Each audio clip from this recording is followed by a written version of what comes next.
Welcome, welcome. Let's just get everyone in the room.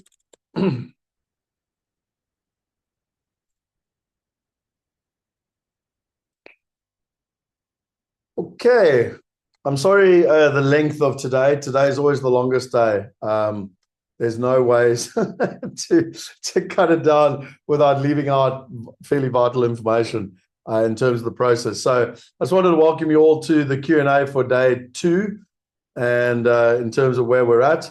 And also just to remind you that I'm not giving you, or Alex or anyone is not giving you financial advice.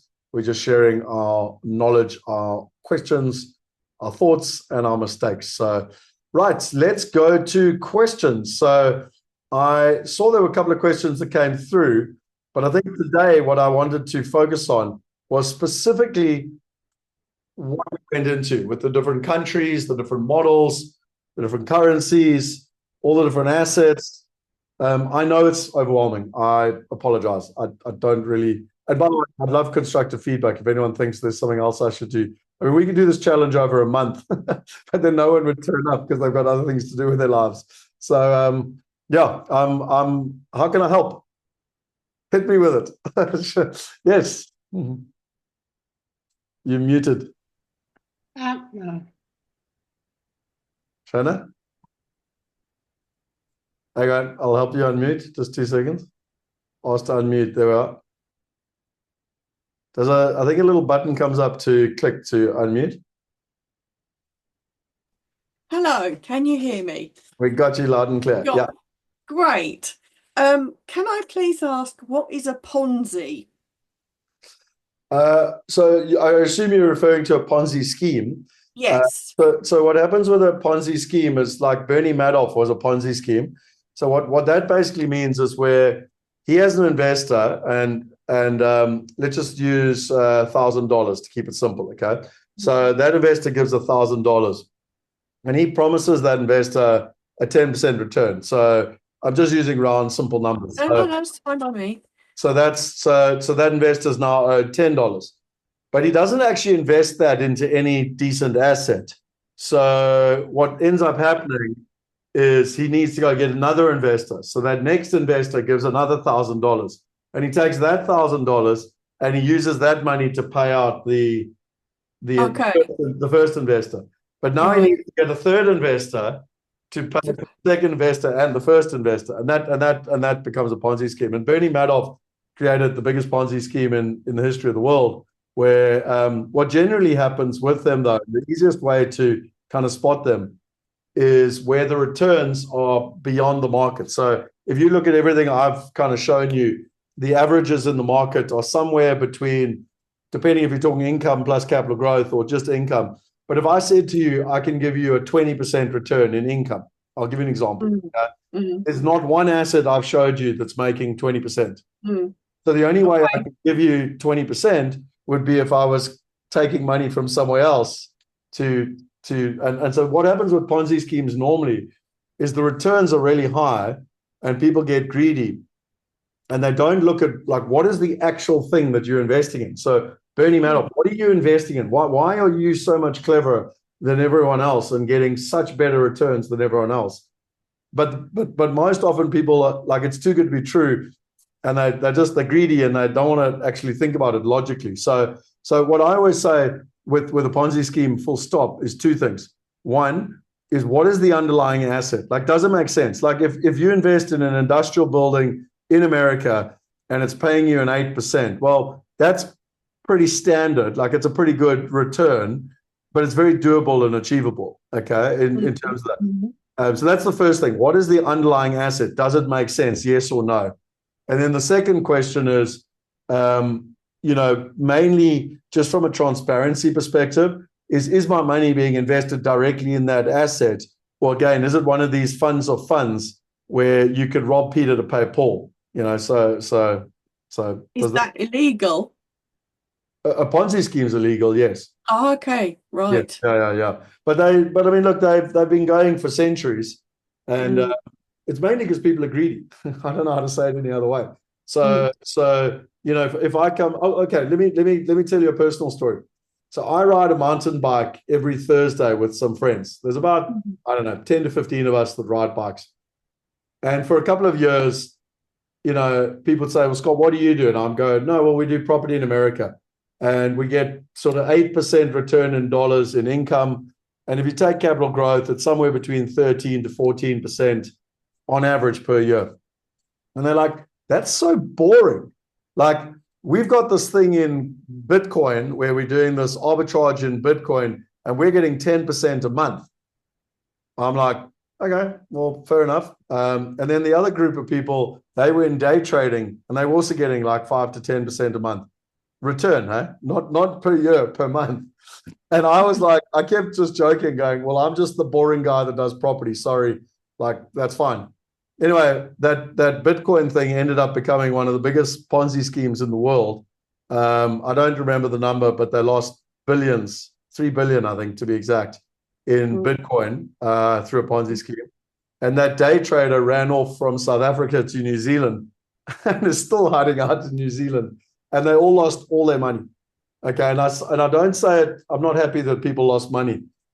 But when it sounds too good to be true, and when the underlying asset doesn't make sense, then my final comment on this would be with that day trader. I always used to say to my mates, well, how come he gets 5 to 10% a month? Why is he not being snapped up by JP Morgan if he's so clever? I don't know. That really helps because I've heard the word but never really known what it was. So thank you. Yeah. No, it's very valuable. I think it's valuable for everyone. If there's a couple of things, and we're going to go into it. I hope you're all here on Thursday when I go into how to choose a partner. So there's a couple of basic rules that, and I don't want to repeat them all now because it'll ruin it for you on Thursday. But in simple terms, the most simple one is, are they putting their own money into the deal? Okay. And I know, JP, you said, yeah, if you don't know what a Ponzi is, you're lucky you've never been scammed. I think that's the problem. Is that so many people get scammed because these things sound too good to be true. And all I try and do, and I really respect all of you because you're investing your time to learn this stuff so that you can't be scammed. Because once your eyes are open, Alex, how often, Alex is here, I actually wouldn't mind Alex talking about this. How often Alex and I leave a meeting and we've been given the whole rah, rah, rah, rah, rah. It happened recently at Christmas. And we drove back and I was like, but it doesn't make sense to me. I don't understand how that's possible. And it's just, the more you learn, the more you have the ability to look through something, go, no, hang on, that doesn't make sense. But maybe, Alex, you want to talk to that a little bit because you've also had the privilege of now being in the space for 8 years. And you've also sat on meetings where you've like gone, that just doesn't make sense. Like, yeah, it's unfortunate that sometimes you hear these horror stories of people that invested their hard-earned money and their life savings into this thing that's going to make them a lot of money within the next 6 months. And then those are the clients that, for us, I mean, in our world, it's the hardest because you first have to get over that burnt, relationship. So it's very sad, and unfortunately, we've had these conversations many times over. And I think the biggest thing that I always try and say to everyone is, if you can't add one and one together, then if it doesn't make sense, then rather question it even more. In that sense, and do diligence, do your own research and do your own due diligence. Just don't take someone else's word for it. I think is the biggest point. And that's why Wealth Migrate, with our different subsidiary companies, Wealth University, our school, this challenge that we're on now, is so important. And our partnerships with our family office is so crucially important to us, because this is one of the things that keeps us up at night. Is, we want to ensure that the people on the street and the retail investor actually understands what are good assets and what are bad assets, and what is the industry standard and what is actually, airy fairy, fugazi, fugazi things. So I think that it comes down to, this is exactly why we do what we do, because of there's so much, pardon my French, shit out there that is just flogged to different people, and they eat it up because they feel special and they feel welcome, and then they lose money. But also, Alex, sorry, you were at a conference, no names mentioned, in September or October, I don't remember exactly. And there were 500 people that owned airplanes there. Now, if you own an airplane, you got money. Like, I don't like, even if it's a small airplane, you got money.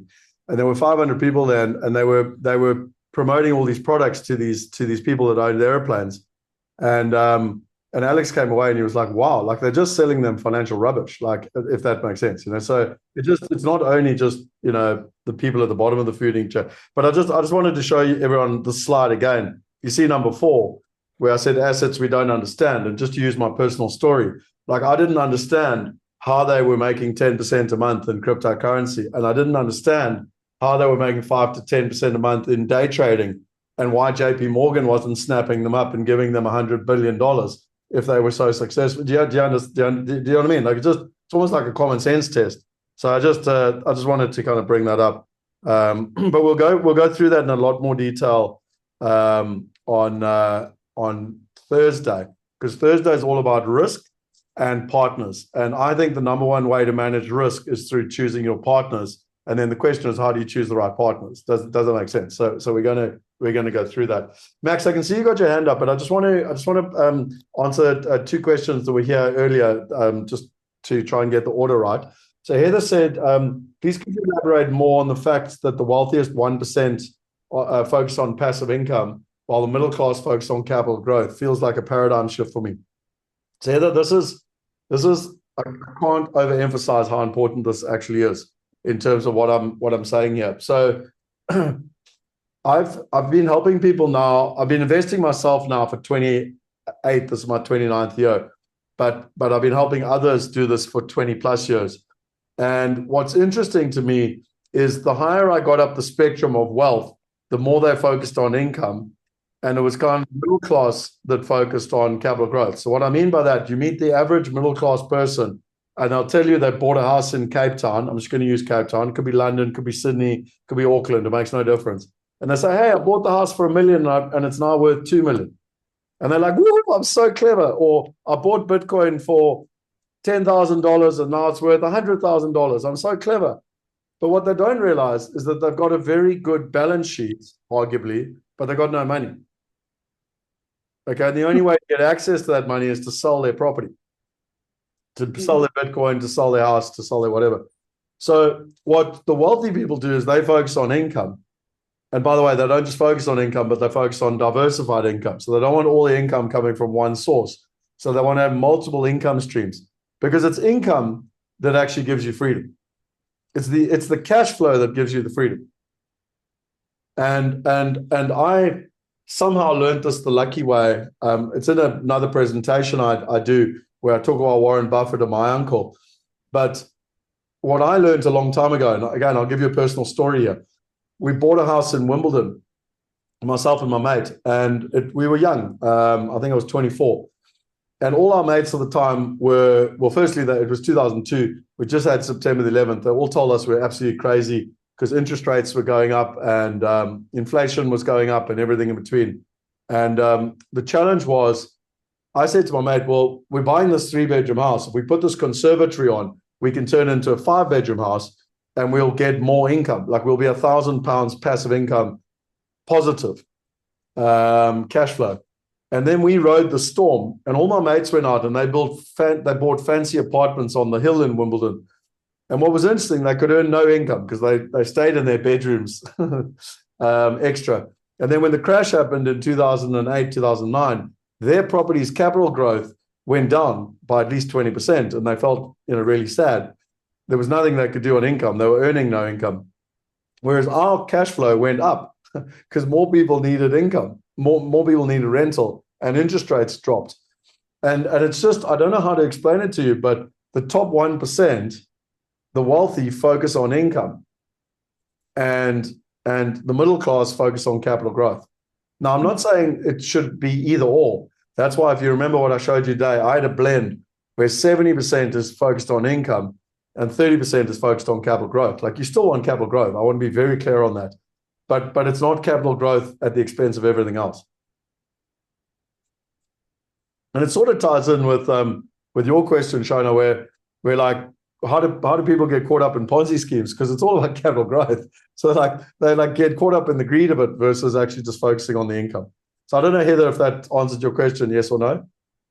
Yep. And then Helge said, do you have a preference on the time frame regarding when you could expect start earning passive income? Is it better to invest with you for 5 years instead of 1 before you get passive income? No, so I think, Helge, just to be clear here, the deals pay out. Some of them pay out monthly, some of them pay out quarterly, some of them pay out every 6 months, and some of them pay out annually. Okay, so different deals are at different time frames. But what I do personally, I don't live off that income that comes from the deals. I just reinvest the money. So when it comes into my wallet, I reinvest it. So I know it's a very simple analogy, but I like to use the analogy of a chicken. You've got a chicken and it lays an egg. And then you look after that egg and then it becomes another chicken and then it lays an egg. Now you've got 2 chickens laying 2 eggs. Now you take those 2 eggs and you look after them and they become another 2 chickens. Now you've got 4 chickens laying 4 eggs. And you get the process. It just goes on and on and on. So you don't have to take the money out. It goes back into your wallet and you reinvest it into new deals so that you're constantly growing your cash flow. So you're getting, it's compound interest effectively, but you're getting compound interest on your growth, but you're also getting compound interest on your income. So I don't know if I'm understanding your question right, but I hope I'm answering your question. And then Max, I think you were next after Helge. Again, everyone, I hope I'm pronouncing your names right. If I get it wrong, I deeply apologize. Scott, thanks again for if I get Max wrong, then I've seriously got a problem there. Scott, a quick question around about the 30-day passive income challenge. I'm a bit time poor on the moment. So if I go for that option to join you on that challenge, is it the daily sessions? And how many times per day and how many hours per day do I need? Yeah, so the logic is that Alex runs it on a Wednesday at 12 o'clock.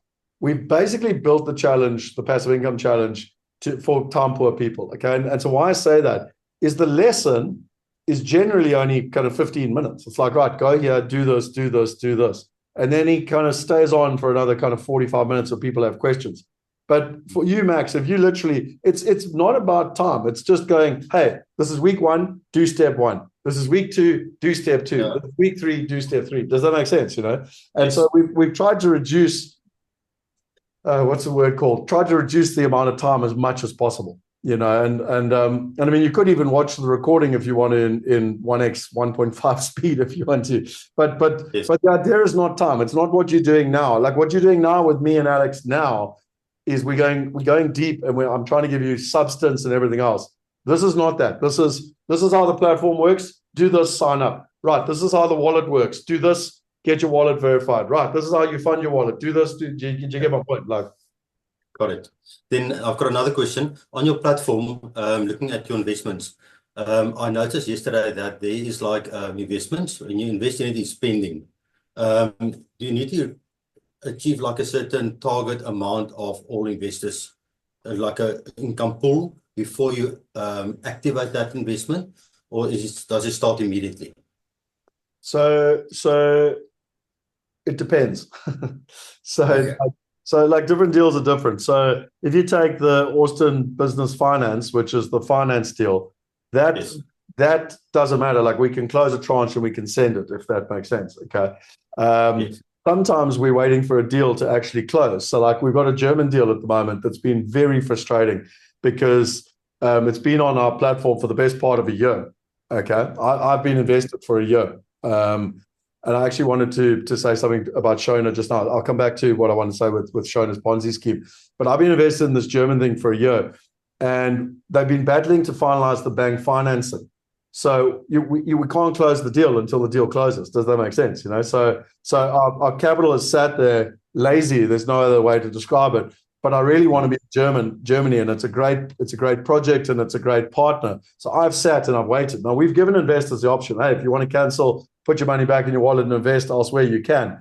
But I'm giving you an example. Like it depends, like per deal. Like sometimes it's easier and it's just we close the tranche and move the money, and sometimes we're waiting for the deal to close and we're not necessarily in control of that.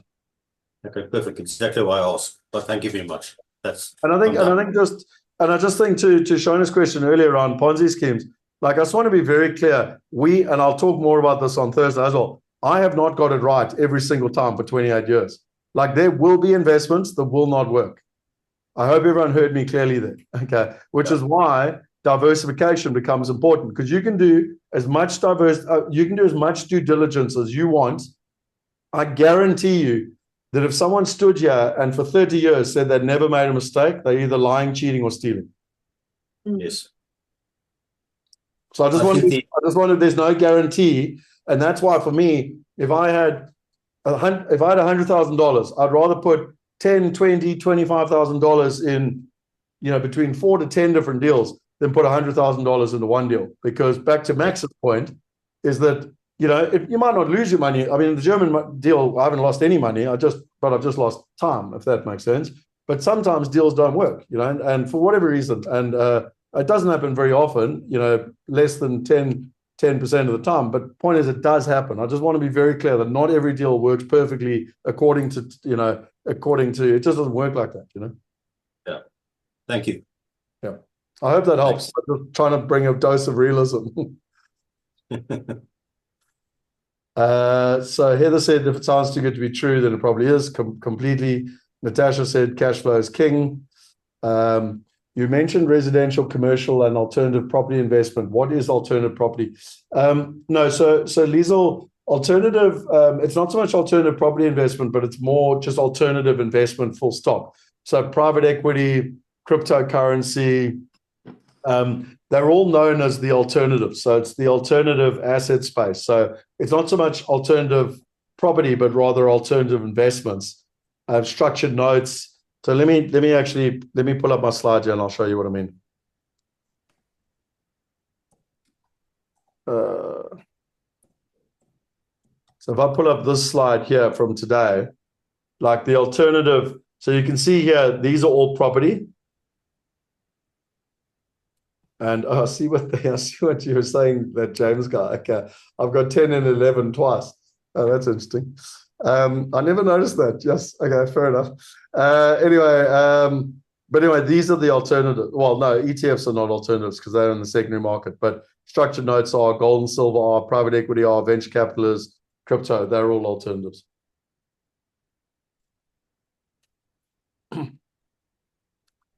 Right then.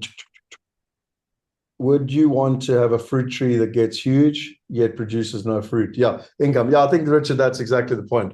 I know you got your hand up, so I don't know if you want to talk to that, but that's exactly the point, is that we, look, unfortunately, I mean, we've got people that join the mastermind where they're actually quite asset rich. They've built up portfolios generally of residential property, and they've got all of these residential properties, and on a paper, balance sheet wise, they look like they've got quite a lot of money, but actually they've got no income, they've got no retirement. Anyway, I don't know, Richard, if you want to talk to that or got a question or. Okay. We've got compounding. Reinvest means you plant the seeds after processing the fruit. Yep. Makes sense with reinvesting, keeping it real. Rule number one, yeah. So JP, that's Warren Buffett's thing. Rule number one, don't lose money. Rule number two, refer to rule number one. Elaine, thanks for being honest. No problem. Yeah, Alan, please fire away with the question. Scott, I wonder if you can just help me. If you go through the world, or let's say the world for investing, you retire, they take your pension, you go, you get money, whatever, and it's been invested. Why does nobody invest in houses or whatever do what you do? So I think, do you understand what I'm trying to say to you? They'll take your money, they'll take your pension, they'll go and buy shares, A, B, C, D, ask you if you want a bit of property, whatever. And obviously you'll get a pittance return, etc. But no one does what you do like these last 2 days. Take your portfolio, analyze it, do it, or sit down with you. So what I'm trying to say, I don't even understand, is you're unique in this whole situation. Do you understand my question? Yeah, no. Well, I understand your comment. I don't understand your question. I want to know why they don't do it. I go to a bank and they take my money lately and they invest it. Why don't they sit down and do like what you've done the last 2 days? What do you want to invest? Passive income, this, that. And at the end of the period, your pension's deteriorating. I mean, you must be finding out all this. So there's a lack of speciality in the market out there. Am I correct? Well, I'd answer it in two different ways, Alan.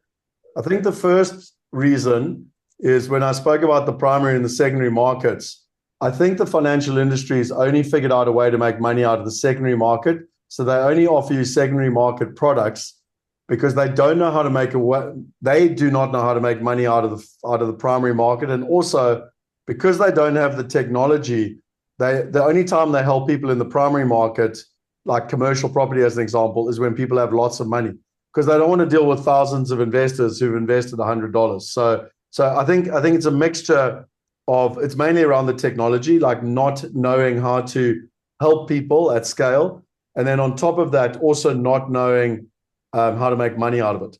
Now, I know, Alan, you've met with our family office, the Calio team. Even the Calio team, before they met us, only dealt with people face to face. So they could only deal with clients that were within driving distance of their office because they didn't know how to do Zooms or online meeting or anything like that. So the mindset of the financial industry has been the only people who get one-to-one attention are the very wealthy people, and the rest just get put in buckets and baskets.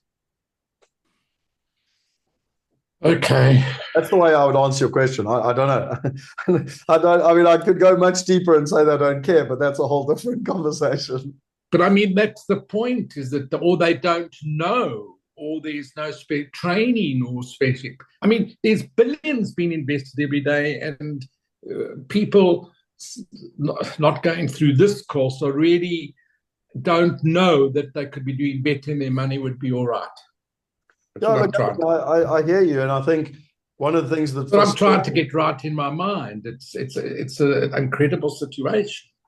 Yeah, no, look, I hear you 100%, and I think something that keeps me awake at night, which I don't know the answer to, because if I did, I would have figured it out, is how do we let more people know? You know, I mean, with all due respect, there's 26 people on this call right now, and I wish there were 2,600 people or 26,000 people, you know, and I'm just being honest. It's not because I want to make more money. Don't get me wrong. I'm not Mother Teresa. I do want to make more money. No, there should be 26,000 on. There should be, yes, because I'm one that hasn't been on and been investing elsewhere, and it's a disaster. So this is what I'm trying to work out. Why are we like this when investing?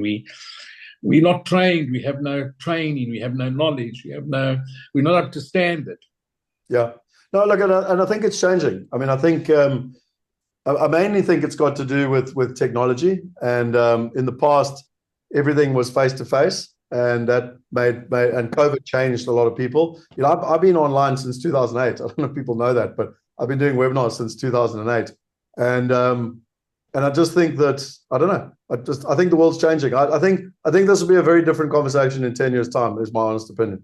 I mean, look, Kai's online, Alan. I mean, Kai, you know, maybe it's one of.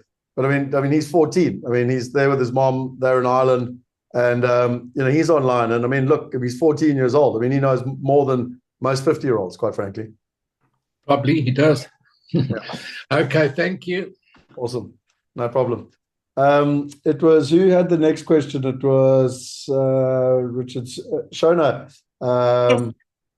Yeah, me again. I wanted to ask you about America. And what cities or regions you consider to be good investments at the moment? sure. Sorry if it's too long a question, then just ignore me. No, not at all. It's just I love it when I get asked these questions, and I'm like, wow, we could talk for the rest of the afternoon about this. Well, that's what I'm worried about. Okay. I mean, I'd love to know, but okay. So look, I'll try and sum it up. Let me. Why is it not zooming in? Hang on, I'm just trying to get you a map. Why is it not?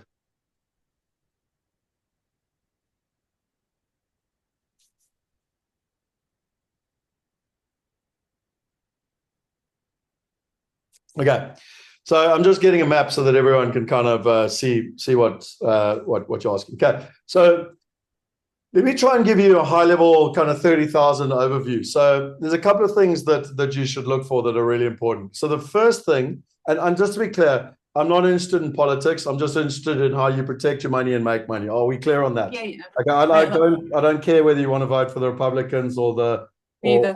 I'm not interested. Okay, I'm interested in how to make money. Okay, so Yeah.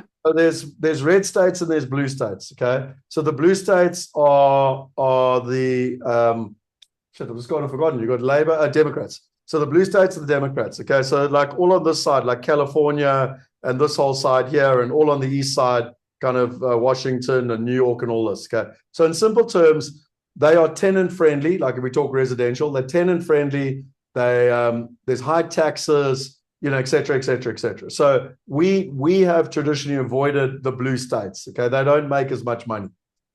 Okay. So the red states.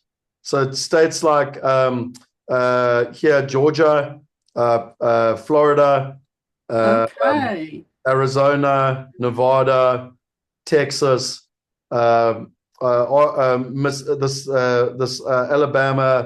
not Alabama, Mississippi. So all of these kind of areas are the areas we focused on in terms of where we're at. So that's the one thing.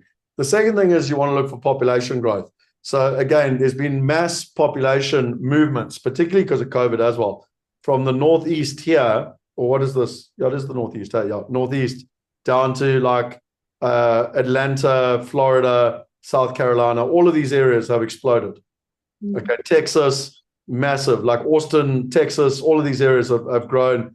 This whole Arizona, Nevada, massive growth as well. So all of these areas. So again, you want incoming population growth, because population growth, it's like a tide rises all boats. Like everything, houses go up, commercial goes up.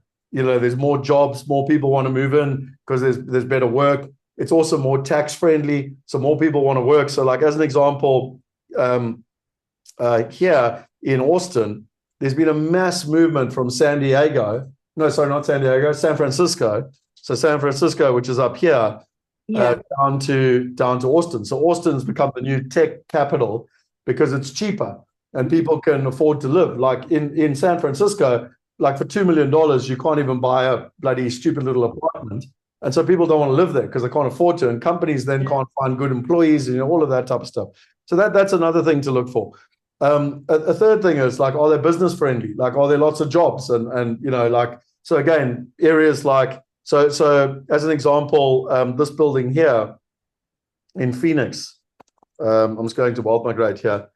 So this building we've got here in Phoenix is the third highest growth, the top 3 high growth commercial areas in the country is Phoenix. So in terms of where we're at, so I'm just trying to give you an example. So macro view, and then lastly, you want to avoid places like. So I went to Chicago. I mean, I've been to a lot of places that we didn't invest in, like Chicago, as an example. I never went to the place where I've just gone and forgotten the name of it. Where are all the cars made or used to be made? Detroit, yeah. Michigan. So 10 or 12 years ago, 15 years ago, whatever, they used to sell, property there, residential property, and they'd say, oh, there's a massive discount in Detroit. You can buy it at a 50% discount. Well, it's not a discount if it's never going to recover, because 25% of the city is shut down. It's known as the Rust Belt, and no one's moving. Like people are leaving, they're not moving there. So yeah, I don't know. I mean, we could talk for hours more about it. And then but I've given you a macro overview. But actually, what's more important to me is who's my partner and where are they investing and why are they investing there. So the way we reverse engineer it, we don't go and try and go to Florida, go to Orlando, find a property and then say, hey, this is a good property. Let's go find a partner.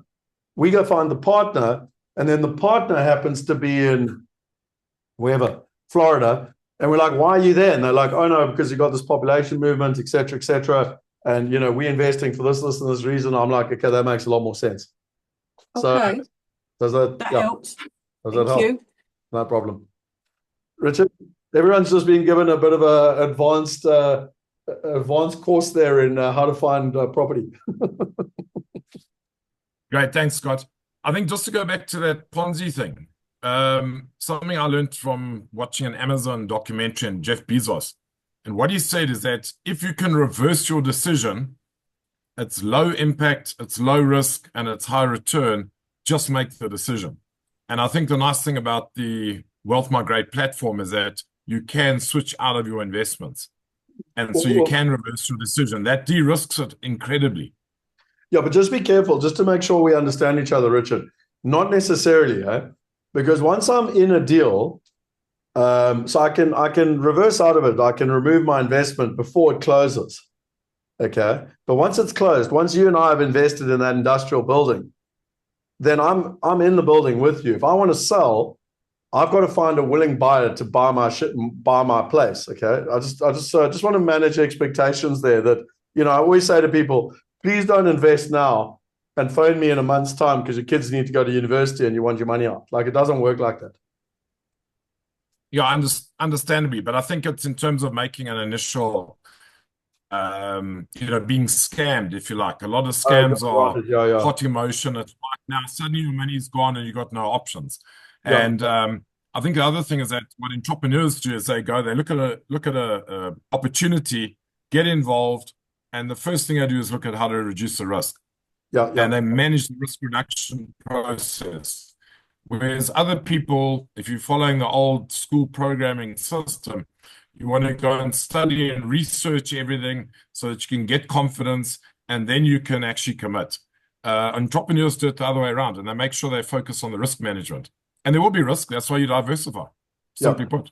No, I think you're spot on. And I think there's two things that we've tried to do on our platform, just enabling what you said. One is people being able to put in smaller amounts so you can test the water, because in the old days, Michael only said, the guy you saw yesterday, he had to fly to America. The first investment's $100,000. Like, whether it works or doesn't work, it's $100,000, whereas now you can get started with far smaller amounts. And the second thing is, to buy one house was $100,000. So you had to put $100,000 into one house. Whereas now you can put $10,000 into 10 different properties. So yeah, I'm agreeing with you. You cool? Anything else? No? Benson said, is the challenge generated for 1 month only? Income generated for 1 month only, or is it for several? So Benson, when you invest, like in the passive income challenge, that particular deal is the Austin Business Finance. So let me just show you quickly again. I'll share my screen. So it's this one here. Where's my mouse gone? It's this one here, backed, this Austin Business Finance. And this one pays out monthly. So it's a 3-year investment. And you can actually see it. Sorry, I stopped it too quickly there. It's a 3-year investment here. And so you effectively would invest, you'd get paid every month for 3 years. And then at the end of the 3 years, you'd get your capital back as well.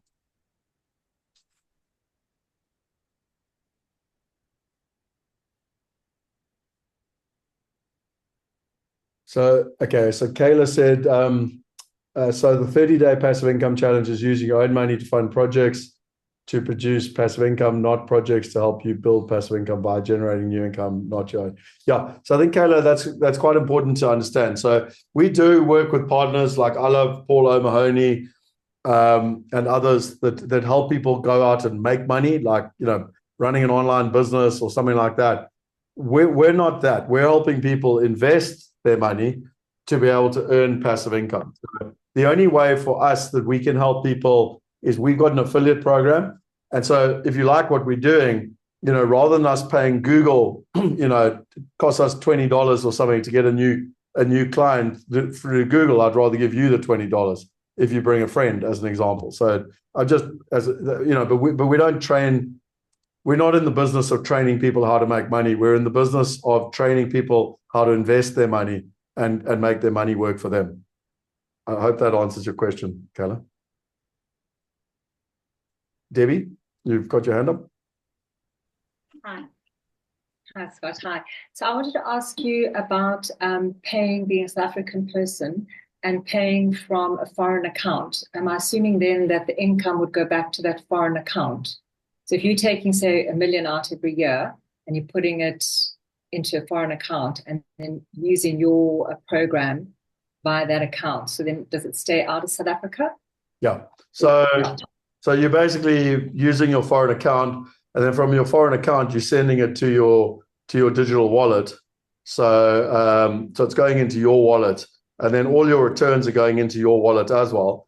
And then from your wallet, I mean, you can send your money wherever you want, but I mean, you send it back to your foreign account. So I always joke with people, but I mean, that's your wallet. You're in complete control, deposit, withdraw, in terms of your foreign account. And I always joke with people, I don't know what Alex would say, but I'd probably say I could count on 1 or 2 hands the number of people that take their money out and then of South Africa, I'm talking about, and then want to bring it back into South Africa. So we've created, and it's completely legal because you're legally moving your money out legally, and so it's just about reinvesting it and keeping it offshore. Okay, perfect. Thank you. Okay, no problem. Yeah, Scott, I think I just want to add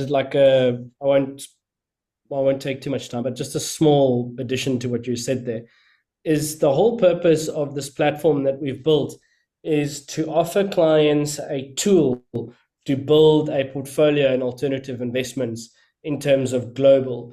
So the whole point is to de-risk yourself in your country, whether that is UK, Europe, South Africa, Australia, etc., etc. It's a way that you can externalize your wealth from the currency or the country that you live in. It's that whole philosophy of having the 5 flags, having, paying tax in one country, living your funds in one other country, and having investments in 3 others. So that's the whole philosophy of what the platform has been built and whole thesis on this. So the whole point is that what we're trying to do is take your funds, put it into the wallet, and then invest that funds into assets in a global sense, in really simple terms, effectively. I know where you got your 5 flags from, but that's cool. I think it well said. Now, as Deb said as well, it's very refreshing to find a trading on investing and not making. And look, Deb, it's hard for us because we're not a get-rich-quick scheme. So, if I go to an event and I'm standing there with others, I'm not going to mention names, and they're like, hey, join my course and you'll make $100,000 by the end of this month. And people are like, cool, how do I pay? And they all run to the back of the room. We're not that. It's like, well, come here and you'll make money in 10 years. And they're like, that's not so exciting.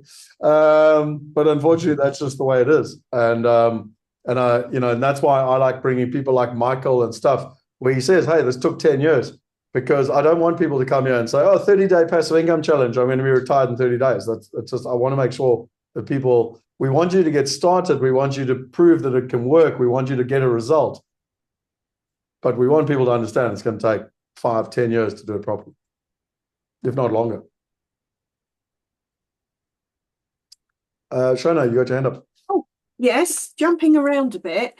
The real estate value chain, you mentioned stabilized income. Could you explain that for me, please?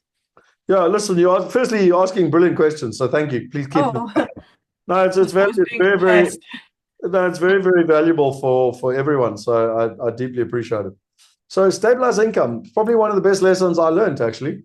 And so what is stabilized income? Okay, so if someone, okay, so let me just use a concept that everyone will understand. So if you've got an apartment block and it's got 100 apartments, okay, and 50 of them are let and 50 of them are not let. So 50 of them are empty, 50 of them are rented out, 50 of them are not rented out. And you've only owned it for like a year or two. The chances of going, so you're this person here, the chances of going to a big fund or a REIT and selling it are 0 because they don't want to come and get their hands dirty. Okay. So what stabilized rent means is that you've taken that building, you've filled it up, it's running at an occupancy of probably 85% or more. So, about 85 to 90%. And you can prove for 3 years that you've got consistent income for 3 years. Generally, it's about 3 years. After 3 years, this fund or REIT will come along to you and they'll bite your hand off to buy that building off you, because they consistently are trying to find assets to invest in to be able to pay income to their pensioners, to their, their users, etc. So they're always looking. Remember, every month you're paying them money. So everyone's paying the money. So they got more and more money they have to invest. And so that money has to be invested in income that's making money, but they want stabilized income. They don't want to go get their hands dirty. So you get paid for getting your hands dirty, if that makes sense. I see. Yeah. But stabilized, the word stabilized is the most important part there. You need to be able to prove that it's been like that for generally 3 years, sometimes 2, but generally 3. And after 3 years, a fund or a REIT will bite your hand off.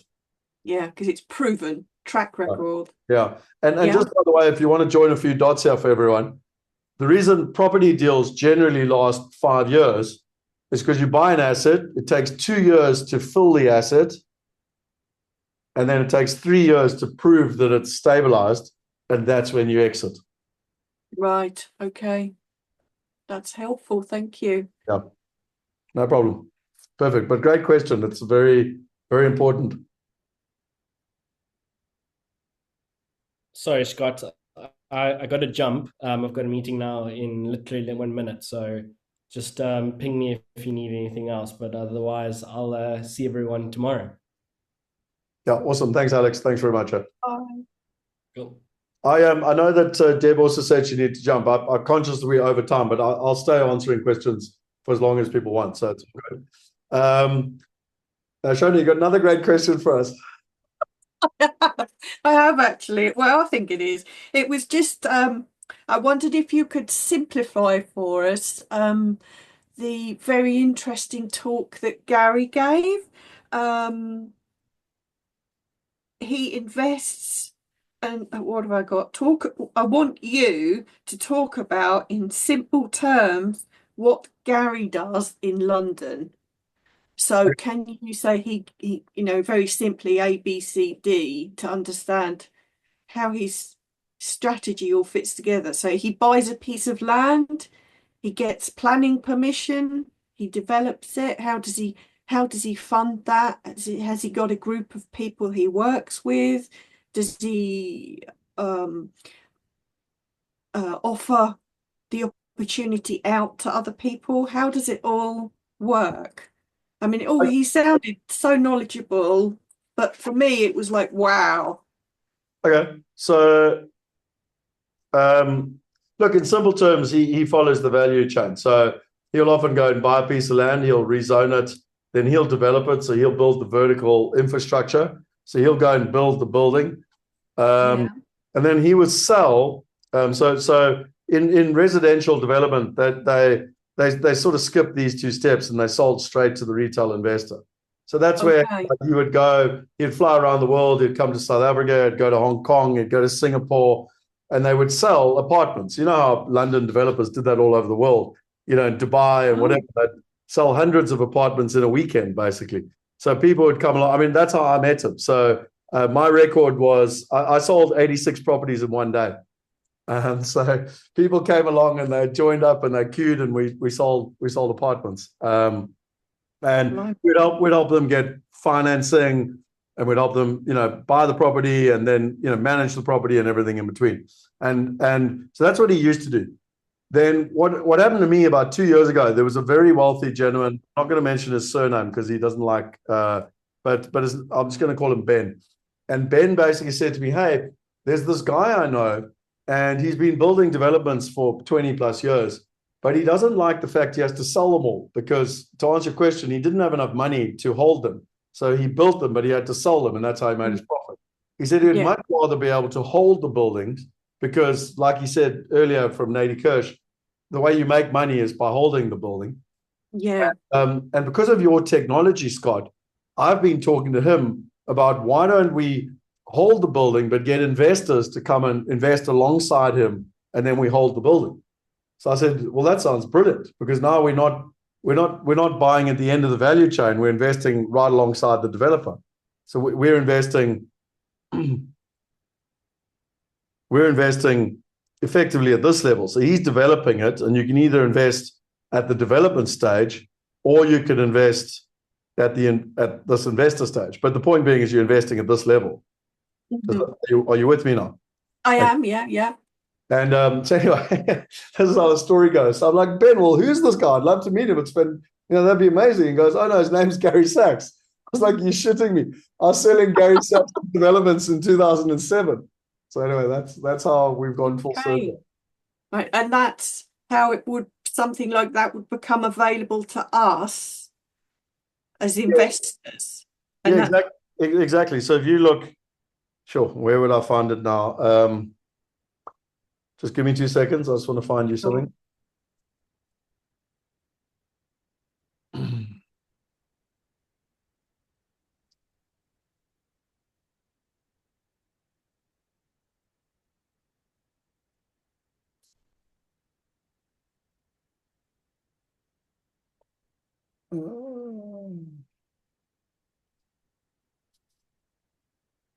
Here it is. So I'm actually flying to London on the first week of February to sit with him and his team, because we've been going back and forth, because they're still a little bit old school, I'm not going to lie, in terms of their mindset. And so I wanted to, this building here, where's it gone? Yeah, this building here that he was talking about in the regeneration, I want to invest alongside him here. They've already got 1,000 units here, and we want to invest alongside him. The only sticking point that we've had is that he wants us to get the financing. So what I mean by that is, I've said, like, say we buy 10 apartments, and we invest alongside him 10 apartments. To get the best return, you need to get a mortgage. Okay. It makes sense. Like, even if you fund it at 40 or 50%, and I'm like, Gary, you can borrow money from the Allied Irish Bank at 2%. Why the hell would I go and borrow it at 7%? That makes no sense. Sorry, it's stupid borrowing. No worries. So yeah, it's just, so in simple terms, the way we always do it whenever we do deals is that our partner organizes what's called non-recourse debt. I don't want to confuse people with too many terms, but it's called non-recourse debt. And so what I've been talking to Gary about is, how do we do it so that because if we just buy it cash, we get a very good income, but we don't get the leverage upside. So yeah. Okay. So that's what I'm trying to solve with them. And as I say, I'm there in the first week of February. Do you just need enough investors then, and enough money to not have to get the mortgage? Well, we could, but the returns are better if we do get the mortgage. Well, I mean, we could do it today. Look, to be honest, I've said to Gary, I mean, I don't know how much you know about selling off-plan developments, but he pretty much invented the furniture pack. So what that was is, his mom and dad owned a furniture company. So when developers sold apartments to investors around the world, whether they were in Hong Kong, Singapore, South Africa, they didn't want to live in the apartment, so they needed to put a tenant in. Now the tenant needed furniture, so he sold the furniture. So when they sold the building, he sold the furniture. And then he went, well, I've got all of these people, why don't I give a rental guarantee? So he then started a management company managing all the tenants, and he investors a rental guarantee. It was very clever. And that's how he became the single biggest distributor to all the big developers in London. And then he went, well, why are they making all the money, the developers? Why don't I just be the developer and do it for myself? Anyway, that's how he went full circle. Yeah. So I basically sat with him and I've gone, listen, dude, furniture packs or how you made money in 1980 and 1990 and 2000, that world is gone. Buy-to-let investing is dying. Whether people like to hear it or not, it's a fact. The next furniture pack is fractionalization, which is all of us online here investing alongside you. I like working with him because he's forward thinking. I mean, he came up with a furniture pack. I'm like, let's create the next furniture pack for London property. I'm giving away lots of trade secrets, but that's why I'm flying. Yeah, I love it. Thank you. I mean, there's another thing someone else put here. I don't remember if it was in this group or the one earlier. but it's also that property is not affordable for people in England. By the way, it's not affordable for people in Australia or anything. So another concept that you can do is what's called rent to invest. So where, say, for example, someone pays £1,000 a month, maybe 100 of that is going towards their rent, and 200 of it's going towards ownership in the building. So now they're 22 years old and they're getting on the property ladder. Yeah. They're starting to build equity, which makes them think like a property owner, not like a tenant. Anyway, I mean, there's so many benefits to this. Like, yeah, it's great. And every single thing I've I'd mentioned, we've built. We've got the technology, the compliance, everything. Cool. So, but now you got me on my high horse. This is what I get really excited about. Yeah, I think it's great. So, someone like me who can't go out and buy a house can still, I'm still very much in that same boat as those young people, except I have some money, but not enough to buy a house. I can't get a mortgage. So,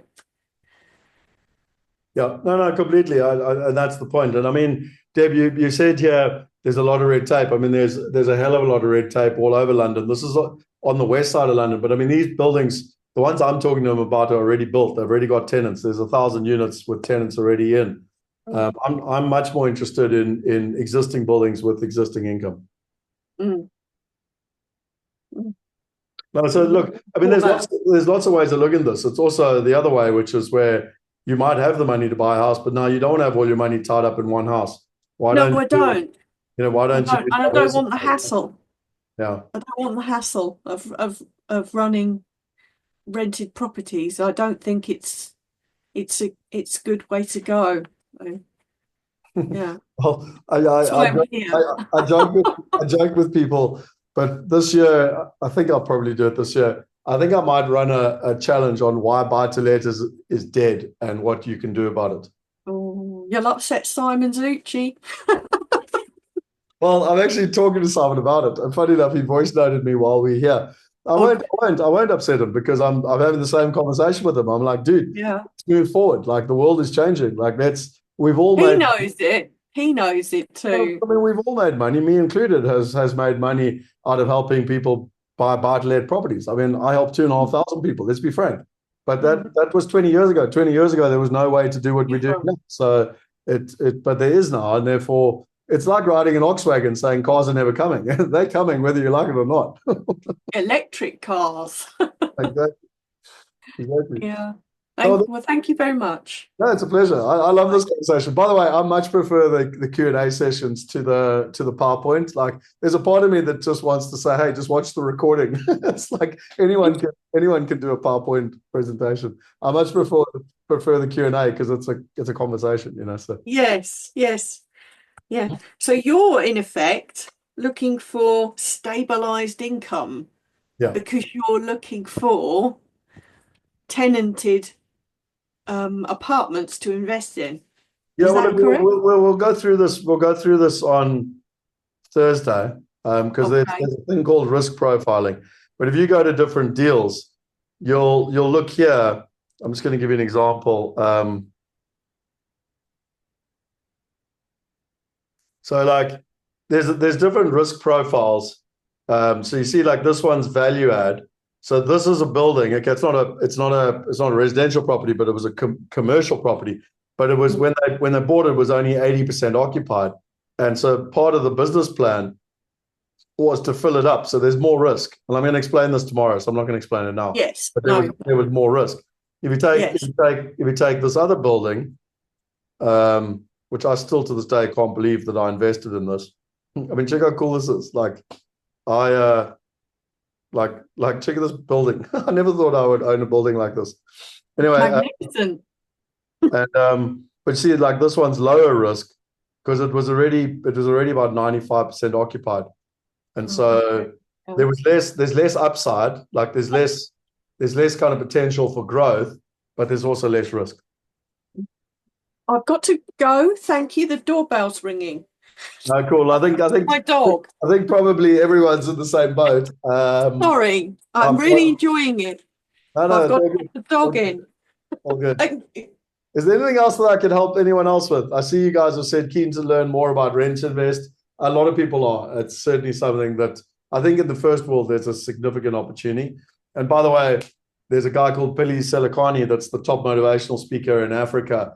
And he was here a couple of days ago with me here in South Africa. And I was telling him all about it. And he wants to take it across Africa and the emerging world. So this is the future. It's the way the world's going to go. I guarantee it. I just want to be part of it.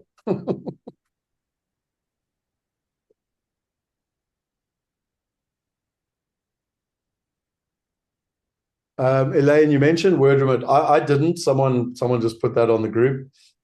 Should I rather use that instead of FNB Forex? And why? I've never heard of word remit. So as I say, someone just put it on the group. I don't know anything about it. I mean, we've used currency, currency exchange, we've used Shift, we've used Sable. You can use FNB Forex. I just tend to find with the banks, they take quite a high margin. They're not scared to charge fees. Whereas if you find these third-party people, they tend to give you a better return. But I don't know word remit. So I just want to be clear. Someone put that on the group, but I don't know who they are. I know you're one of the wealth hackers, Elaine. So I mean, we've actually got little videos on how to use Shift, how to use currency. I want to say exchange, but I think I'm getting it wrong. But anyway, the currency group and then Sable. But depending on how much you're moving, I mean, even just message me as well. I'll happily just put you in contact with some people.